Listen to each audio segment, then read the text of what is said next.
বহুদিন ধরেই ভাবছিলাম একটি ট্যুর দিব, তো কিভাবে ট্যুর দিব, কিভাবে ম্যানেজ করবে, এই কোনো কিছুই আমার জানা ছিল না।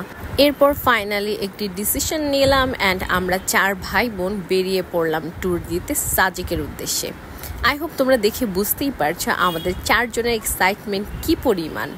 আমরা 4 জন লাইফে ফর দ্য ফার্স্ট টাইম একই সাথে এত দূরে আমরা ঘুরতে যাচ্ছি।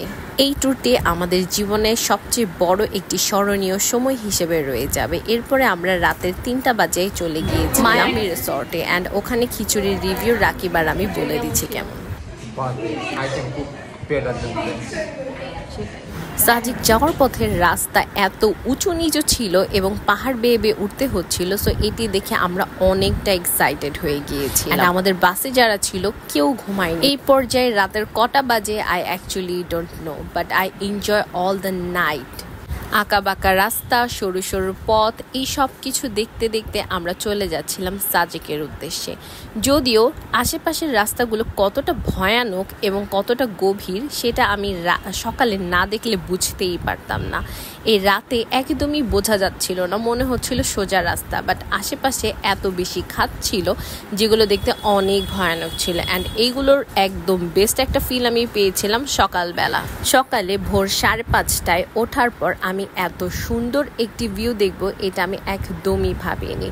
এখানে আকাশ পাহাড় সবকিছু একসাথে মিলে যাচ্ছিল এবং পরিবেশটি দেখতে অ্যাকচুয়ালি অসাধারণ ছিল। এরপর আমরা চলে গিয়েছিলাম FNF রিসর্টে। সেখানে আমরা আমাদের ব্রেকফাস্টই করে ফেলি অ্যান্ড এখানেই আমরা ফ্রেশ হয়ে নিই। এখানে আই হোপ সবাইকে দেখে বুঝতেই পারছো কি পরিমাণ টায়ার্ড ছিলাম আমরা।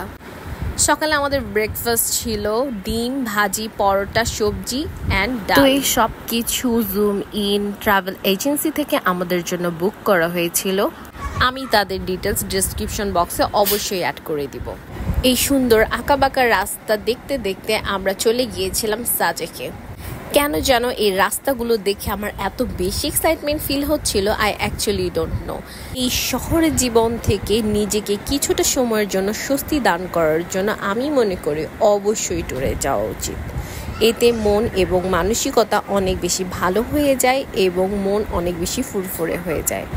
আমার খুব বেশি ট্যুরে যাওয়া না হলেও আমি এবার ডিসাইড করেছি যে every year I will go for tour and I will pick my friends, family and my siblings. এইরকম ট্যুরে গেলে অ্যাকচুয়ালি মানুষের লাইফ কতটা ডিফারেন্ট সেটা জানা যায়। যেমন আমাদের শহরের লাইফটা অনেক বেশি যান্ত্রিক, আমাদের ডেইলি একটা টাইমে উঠতে হয় ঘুম থেকে, এরপর অফিস যেতে হয় অথবা ক্লাসে যেতে হয়।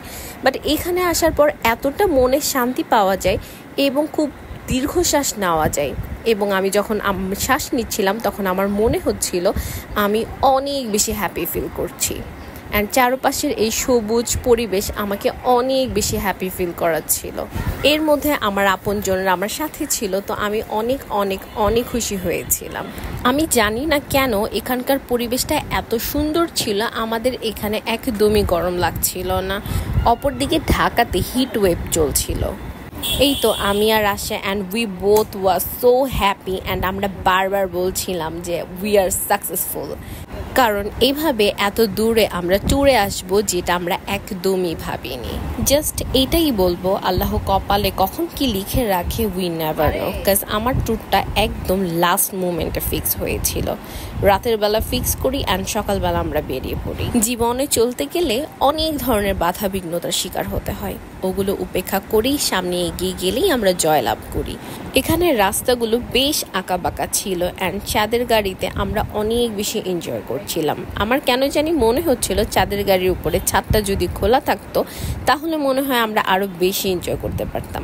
যাই হোক, এখানে ভুলেও ফোন বের করা যাবে না, কারণ ইউ নেভার নো তোমার ফোনটি কখন উড়ে একদম চলে যায়। তো এই হচ্ছে সাজেকে আমাদের রুম থেকে ভিউ। এই হচ্ছে আমার এত বেশি সুন্দর লাগছিল, আমি এই প্লেসটা একদমই ছেড়ে যেতে চাচ্ছিলাম না। তো আমার সাথে সুবর্ণা, আমরা দুজনেই এই প্লেসটি খুব উপভোগ করছিলাম অ্যান্ড আমাদের দুজনেরই এই প্লেসটি এত বেশি ভালো লেগেছিল যা বলে বোঝানো যাবে না। এরপরে লাঞ্চ শেষ করে আমরা চলে যাচ্ছিলাম কংলা পাহাড়ের উদ্দেশ্যে। তো আর লাঞ্চে আমাদের ছিল ব্যাম্বো চিকেন, যেটার ফুটেজটি নিতে আমি ভুলে গিয়েছি। তো বরাবরের মতোই পাহাড় জয় করা that is not that easy. আমাদের অনেক পরিশ্রম করতে হয়েছিল অ্যান্ড সবচেয়ে বেশি ভয় তখনই লাগছিল যখন আমরা উপর থেকে নিচের দিকে তাকাচ্ছিলাম। তবে সবচেয়ে বেশি ভালো তখন লেগেছে যখন আমরা একদম চূড়ায় পৌঁছিয়ে গিয়েছিলাম অ্যান্ড চূড়ার থেকে যে দৃশ্যটি আমরা দেখেছি এটি মুখে বলে বোঝানোর মতো কোনো ওয়ে নেই, কারণ এটি গিয়েই উপভোগ করতে হবে। সো আপনারা যারা এখনও সাজেকে যান নাই, আই মাস্ট সে এখানে অবশ্যই যাবেন এবং প্লেসটি এনজয় করে আসবেন। এই তো উপর থেকে আমি ভিউটি তোমাদেরকে দেখিয়ে দিচ্ছি অ্যান্ড এখানে ছোট ছোট বাচ্চারা রয়েছে যারা আম নিয়ে দাঁড়িয়ে থাকে অ্যান্ড ওরা বারে বলে আপু একটা আম নেন। তো ওদের কথা বলার স্টাইলও আমার কাছে অনেক বেশি ভালো লেগেছে অ্যান্ড বাচ্চাগুলো এত কিউট ছিল। আমাদের উপরে উঠতে যদিও খুব বেশি সময় লাগেনি, বাট তারপরও এত খাড়া একটি পাহাড় বেয়ে ওঠা অ্যাকচুয়ালি একটু কষ্টের ছিল। যাই হোক, তারপর আমার কাছে এখানে উঠে এই উপর থেকে দৃশ্যটি দেখতে অনেক বেশি ভালো লাগছিল। আল্লাহ তাআলা এত সুন্দর করে এই পৃথিবীটা মেক করেছে যেটা অ্যাকচুয়ালি নিজের চোখে দেখে উপলব্ধি না করলে বোঝার কোনো ওয়ে নেই। আমরা এত সুন্দর পরিবেশটি এখন এনজয় করছি ভূপৃষ্ঠ থেকে 1800 ফিট উচ্চতায় থেকে, যেটা মোটেও চারটেখানি কথা নয়। এরপর পাহাড় থেকে নেমে আমরা এই ব্যাম্বো টিটি ট্রাই করেছিলাম, যেটি খেতে অ্যাকচুয়ালি অসাধারণ ছিল। আর এখানে কফি মিক্স করার কারণে আমাদের যে ক্লান্তিটা ছিল সেটা কেটে গিয়েছিল। তো সাজেক জার্নিতে most of the value add করেছিল এই হেলিপ্যাডটি। সাজেক হেলিপ্যাড থেকে আমরা অনেক সুন্দর ভিউ পাচ্ছিলাম। অ্যাকচুয়ালি আমরা অনেক বড় একটি পাহাড়ের উপরে বসেছিলাম অ্যান্ড যেখান থেকে আমরা চারপাশের দৃশ্য খুব ভালো মতো এনজয় করছিলাম। অ্যান্ড আমার সাথে যেহেতু আমার ভাইরাও ছিল, তো ওরাও অনেক বেশি পছন্দ করছিল অ্যান্ড ওরা ওদের মতো টিকটক করছিল, কেউ ভিডিও মেক করছিল। তো আমরা এই হেলিপ্যাড থেকে দেখতে পাচ্ছিলাম চারপাশে আঁকাবাঁকা রাস্তা থেকে ছোট ছোট সুন্দর সুন্দর গাড়ি আসছে, যেগুলো সচরাচর আমরা ঢাকা সিটিতে একদমই দেখতে পাই না। আর এখানে তেমন কোনো ট্রাফিক জ্যামই ছিল না, যেটা আরো বেশি স্বস্তিদায়ক ছিল। তোমাদেরকে আমাদের ফাইনাল একটি টিকটক ভিডিও দেখিয়ে দিচ্ছি, যেটা আমরা সবাই খুব এনজয় করেছি মেক করতে গিয়ে। তবে আমি এখানে মিউজিকটা অ্যাড করতে পারছি না কপিরাইট ইস্যুর কারণে। এখানে সবার ফেস দেখে বোঝা যাচ্ছিল আমরা কতটা হ্যাপি। এরপর রাতের খাবারের জন্য ছিল বারবিকিউর আয়োজন, যেটা জুম ইন ট্রাভেল এজেন্সি আমাদের শিডিউলের মধ্যে অ্যাড করে রেখেছিল। হাইকিং করে আসার পর আমরা আমাদের নাইটটা এত জোস ভাবে এনজয় করবো এটা আমি একদমই ভাবিনি। হয়তোবা আমি ট্রাভেল এজেন্সির সাথে না গেলে আমি এত কিছু উপভোগ করতে পারতামই না। ওরা আমাদের জন্য হ্যাসেল ফ্রি ভাবে বারবিকিউর আয়োজন করেছে, যেটা ওরা নিজেরাই করেছে। আমি পার্সোনালি গেলে হয়তোবা এত কিছুর আয়োজনও করতে পারতাম না, বাট ওরা আমাদের জন্য এই সব কিছু সুন্দর মতো শিডিউলের মধ্যে অ্যাড করে দিয়েছিল। ইভেন ওরা এত ভালোভাবে শিডিউল মেক করে দিয়েছিল যে আমরা কখন কি খাবো সেটা আমরা খুব ভালো মতোই জানতাম, এবং তাদের কথা এবং কাজ সবই একই রকম ছিল। আমি জানি না কেন ঢাকায় আমরা অনেকবারই বারবিকিউ করেছি, তবে এখানে যে বারবিকিউ করেছি এইরকম টেস্ট আমি কোথাও পাইনি। একদিকে আমাদের বারবিকিউ হচ্ছে অ্যান্ড আরেক দিকে আমরা বসে বসে আমাদের ইভিনিংটা এনজয় করছিলাম। এখানে বাহিরে আমরা মিউজিক প্লে করছিলাম অ্যান্ড আমরা সবাই একসাথে গান গাচ্ছিলাম। জানি না কেন এত প্রশান্তি কখনোই ঢাকাতে পাই। সো ডিনার কমপ্লিট করার পর back to the morning. So রাতে ঘুমানোর পর রাতের 2টা বাজে এত বৃষ্টি হয় এবং ওয়েদারটা প্রচণ্ড ঠান্ডা হয়ে যায় এবং আমি কম্বল গায়ে দিয়ে ঘুমাই। তো তারপরে আমরা সবাই ভোর 4টা বাজে উঠি এবং রেডি হই এবং যে যার বারান্দা থেকে এরকম ফটোশুট করতে থাকি। আমাদের উপরে 3টা বারান্দা থাকলেও নিচে একটি বিশাল বড় জয়েন্ট একটি বারান্দা ছিল। ওখান থেকে আমরা সবাই দাঁড়িয়ে একসাথে অনেক পিকচার ক্লিক করি এবং নিচের দিকে আসছে মেঘগুলো আমরা সবাই একসাথে দেখতে পাই। এই যে এখানে যে দেখতে পাচ্ছ কুয়াশা কুয়াশা, অ্যাকচুয়ালি এগুলো একটুও কুয়াশা না, এই সবগুলো মেঘ যেটা সুন্দর মতো পাহাড়ের গায়ে নেমে আসছে এবং আমরা এই সব কিছু নিজের চোখে দেখতে পাচ্ছি। এবং আকাশটি ছিল বেশ মেঘলা, তাই আমরা ফুল জার্নিটি প্রচুর এনজয় করি। আমি জানি না বলে তোমাদেরকে কতটুকু বোঝাতে পারছি, বাট এই পরিবেশটা সত্যি সত্যি নিজের গিয়ে অনুভব করতে হবে। এবং এত সুন্দর পরিবেশ আমি আমার লাইফে for the first time experience করেছি। যার অনুভূতি আমি কখনো মুখে বলে প্রকাশ করতে পারবো না। আমরা সাজেকে যে রিসর্টটিতে উঠেছিলাম সেটির নাম হচ্ছে গসপেল। এই রিসর্টটি এতটাই সুন্দর যেটি অ্যাকচুয়ালি না দেখলে বোঝা যাবে না। সামনে 3টি বারান্দা রয়েছে এবং নিচে একটি জয়েন্ট বিশাল বড় বারান্দা রয়েছে, অ্যান্ড ওখানে একটি দোলনাও রয়েছে যেটা উপভোগ করার জন্য অনেক সুন্দর একটি প্লেস। সুন্দর মতো দোলনায় বসে আশেপাশের ভিউ খুব ভালো মতো এনজয় করা যাবে এবং তাদের সার্ভিসও অনেক ভালো ছিল। আমাদের রিসর্টের একদম পাশেই হচ্ছে আমাদের খাবার প্লেস ছিল, যেখান থেকে আমরা সাজেকের এই ভিউ এনজয় করছিলাম এবং একসাথে খাবারও খাচ্ছিলাম। আর রিসর্টটি একদম সেন্টারে হওয়ার কারণে আমরা খুব ইজিলি যে কোনো ট্যুরিস্ট প্লেসে মুভ করতে পারছিলাম এবং মার্কেটেও যেতে পারছিলাম। তো আমাদের রুমের কিছু দৃশ্য আমার বোন আশা তোমাদেরকে দেখিয়ে দেবে। এই হচ্ছে আমাদের রুম থেকে বের হবার পর সাজেকের ফুল ভিউ। এখন ওর কাছ থেকেই আমরা শুনবো ওর এই জার্নিটি কিরকম লেগেছে। হ্যালো, আমি আশা। সত্যি বলতে আমাদের রুম থেকে ভিউটা ছিল অসাধারণ, আর এত বাজেট ফ্রেন্ডলি ট্যুর অ্যারেঞ্জ করার জন্য জুমিনকে অসংখ্য ধন্যবাদ। রুম থেকে বের হয়ে এরপরে আমরা চলে গিয়েছিলাম লুসাই গ্রামে। এইটা বেসিক্যালি একটি আর্টিফিশিয়াল ভিলেজ হওয়া সত্ত্বেও লুসাইদের যেই ঐতিহ্যগুলো রয়েছে এখানে সবকিছুর নিদর্শন পাওয়া যায়। এই গ্রামটিতে ঢুকলে দেখা যায় লুসাইদের পোশাক, লুসাইদের ব্যবহৃত জিনিসপত্র এবং লুসাইদের সংস্কৃতি। তোমরা চাইলে লুসাইদের ড্রেসগুলো 20 মিনিটের জন্য 100 টাকা দিয়ে কিনে তারপরে পিকচার তুলতে পারবে। এছাড়াও এই প্লেসটি বেশ আকর্ষণীয় এখানকার ছোট ছোট ঘরগুলোর জন্য, এবং এই ঘরগুলো থেকে যে ভিউটা পাওয়া যায় ওইটা অ্যাকচুয়ালি অসাধারণ। এই ঘরগুলো বেসিক্যালি লুসাইদের ঐতিহ্যের আদলে তৈরি করা হয়েছে। ছোট ছোট বেড়ার ঘর এবং বেড়ার ঘরগুলোতে ওঠার জন্য ছোট ছোট কাঠের সিঁড়ি, যেটা দেখতে অ্যাকচুয়ালি অসাধারণ, যেটা যে কোনো পর্যটকের মন খুব ইজিলি কেড়ে নিবে।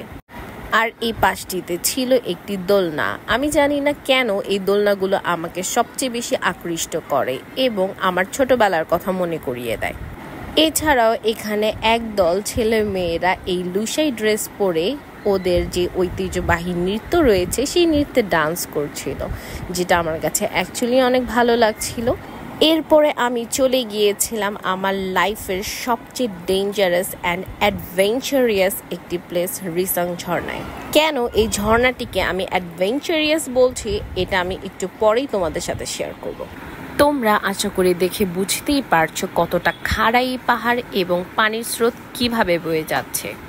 এরপর এখানে যে প্লেসটি দেখতে পাচ্ছ এটি হচ্ছে এই ঝর্ণার সবচেয়ে চূড়ার অংশটি। বেসিক্যালি এখান থেকে পানি সে বাঁকা পাহাড়ের উপর বয়ে পড়ছে।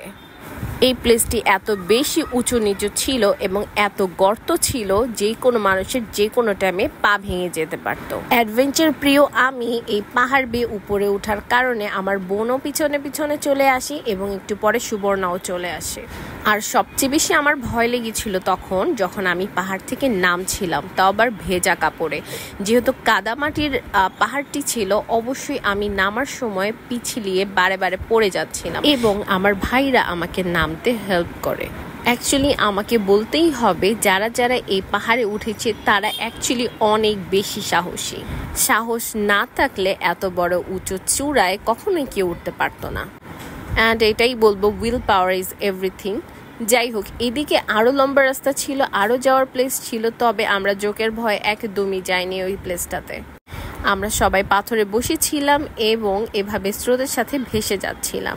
রিসং ঝর্ণার এই অ্যাডভেঞ্চারিয়াস প্লেসটি আমি অনেক বেশি এনজয় করেছি। এই প্লেসটি অ্যাকচুয়ালি অসাধারণ এবং তোমরা আমার পিছনে যে ঝর্ণাটি দেখতে পাচ্ছ এখানে ভেজার জন্য তোমাকে দড়ি বেয়ে বেয়ে যেতে হয়। এখানেও আমি গিয়েছি, তবে ভিডিও ক্লিপটি কোনোভাবে নেওয়া হয়নি। এরপরে ফ্রেশ হয়ে আমরা এই ছাগলের বাচ্চাটি দেখি এবং আমাদের সবার এত ভালো লাগে ছাগলের বাচ্চাটি, আমরা চাচ্ছিলাম এই বাচ্চাটিকে ক্যারি করে ঢাকা নিয়ে আসব। তবে এটা ক্যারি করা একদমই পসিবল ছিল না। এরপর এই ট্যুরের সর্বশেষ এবং লাস্ট ডেস্টিনেশন ছিল আলুটিলা। এখানে আমরা যেতে যেতে অলমোস্ট সূর্য ডুবে গিয়েছিল, বাট তারপর আমরা আলুটিলার ভেতরে যাই এবং ফ্ল্যাশ লাইট জ্বালিয়ে আমরা আলুটিলার ফুল জার্নিটি এনজয় করি। অ্যাডভেঞ্চারিয়াস এই প্লেসটিতে না গেলে আমি মনে হয় এই জার্নির সবচেয়ে বড় ইম্পর্টেন্ট পার্টটি মিস করে যেতাম। যেহেতু সূর্য ডুবে গিয়েছিল, তো অনেকেই ডিসিশন নিয়েছিল আলুটিলার ভিতরে তারা যাবে না, বাট আমি এবং আমার ভাইরা ডিসিশন নেই যে না, আমরা এখানে যাব এবং ফুল দৃশ্যটি দেখেই আসব। এবং এটিই ছিল আমার জীবনের বেস্ট একটি ডিসিশন। এরকম বিশাল একটি গুহা বাংলাদেশে রয়েছে যেটি আমি for the first time experience করেছি। এখানে পানি এত ঠান্ডা ছিল এবং পাথরগুলো এত সুন্দর ছিল, বেয়ে বেয়ে উঠতে অ্যাকচুয়ালি অনেক ভালো লাগছিল। ভিতরে বেশ কিছু বাদুড়ও ছিল যেগুলো দেখতে আমার হলিউড মুভির কথা মনে করিয়ে দিচ্ছিল। এই গুহাটিতে বেশ ঘুটঘুটে অন্ধকার এবং নিচে অনেক বেশি পানিবদ্ধ হয়ে থাকার কারণে খুব ভালো মতো হাঁটাও যায় না, বাট তারপরেও আমি বলবো এই প্লেসটি হচ্ছে আমার লাইফে যাওয়া এবং আমার লাইফে এনজয় করা বেস্ট একটি প্লেস। মোট কথায় বলতে গেলে যারা আমার মতো অ্যাডভেঞ্চার প্রিয় তাদেরকে আমি ডেফিনেটলি আলুটিলা সাজেস্ট করব। আমি যদি আলুটিলায় না যেতাম, আমি আমার লাইফের অনেক বড় একটি পার্ট মিস করে যেতাম। এখানে যাওয়ার পর আমার মনে হয়েছে আমি আমার লাইফে কেন এই প্লেসটিতে আগে আসিনি। তবে অনেকেরই এই প্লেসটি ভালো না লাগতে পারে, বাট আমার কাছে এই প্লেসটি অসাধারণ ছিল। প্রকৃতির এত সুন্দর মায়া এবং অনুভূতি আমি এখানে গিয়ে ফিল করব যেটি আমি কখনো ভাবিনি। আমি যদি আবার সাজেকে যাই তাহলে আমি এই প্লেসটিতে অবশ্যই যাব এবং আমি ট্রাই করব দিনের বেলায় প্লেসটিতে যাওয়ার। আলুটিলা গুহার ভিতর ফুল জার্নিটি মোটামুটি 10 মিনিটসের একটি জার্নি, বাট তারপরেও এত এনজয় করেছি আমি এই প্লেসটি আমি বলে বোঝাতে পারবো না। পাথরগুলো একদমই পিচ্ছিল ছিল না, খুব শক্ত ছিল এবং খুব ইজিলি হাঁটা যাচ্ছিল। রিংসং ঝর্ণায় আমরা যখনই পা দিচ্ছিলাম ডিরেক্টলি পিছলিয়ে পড়ে যাচ্ছিলাম, বাট এখানে একটুও পিছলিয়ে পড়ে যাচ্ছিলাম না, খুব ইজিলি হাঁটতে পারছিলাম এবং পানি খুবই ফ্রেশ এবং পরিষ্কার ছিল। জিন্দেগি মিলেগি না দুবারা মুভির যে লাস্টের পার্টে দেখায় খুব সুন্দর একটি আত্মতৃপ্তি পায় এবং নিজেকে খুঁজে পায়। আমি যদি এখানে না যেতাম আমারও ঠিক ওই রকমই সব কিছু মিস হয়ে যেত। এই প্লেসটিতে যাওয়ার কারণে আমি এত শান্তি পেয়েছি এবং আমার আত্মতৃপ্তি পেয়েছি, আমি চাঁদের গাড়িতে বসে বসেও ভাবছিলাম যে this is the best place. আমি যদি আবার সাজেকে আসি দেন আমি অবশ্যই এই প্লেসটিতে আবার আসবো। যাই হোক, এভাবে দেখতে দেখতে মোটামুটি আমাদের ট্যুরটি শেষ হয়ে গিয়েছে। সো একটু পরে আমরা ঢাকার উদ্দেশ্যে রওনা দিব এবং ঢাকায় পৌঁছানোর পর আমরা বাসায় গিয়ে সবাই রেস্ট করব। সত্যি বলতে ট্যুরে গিয়ে যে শান্তি পাওয়া যায় সেটি অ্যাকচুয়ালি কোথায় পাওয়া যায় না। অ্যান্ড আমাদেরকে এই সব কিছু দেখার এবং সব কিছু অনুভব করার যে সুযোগটি করে দিয়েছে সেটি হচ্ছে Zoomin travel agency. I must say তাদের সার্ভিস অনেক অনেক ভালো, তাদের ফুড কোয়ালিটি ভালো এবং তারা যেভাবে প্ল্যান করেছে ট্যুরটি অসাধারণ ছিল। এবং আমার আর রাকিবের রিভিউটি তোমরা শুনে নাও। Do you want to say something? আপনার বয়স এখানে it is quite amazing. That's absolutely amazing. দিনের বেলা হলে আরো বেশি মজা হচ্ছে।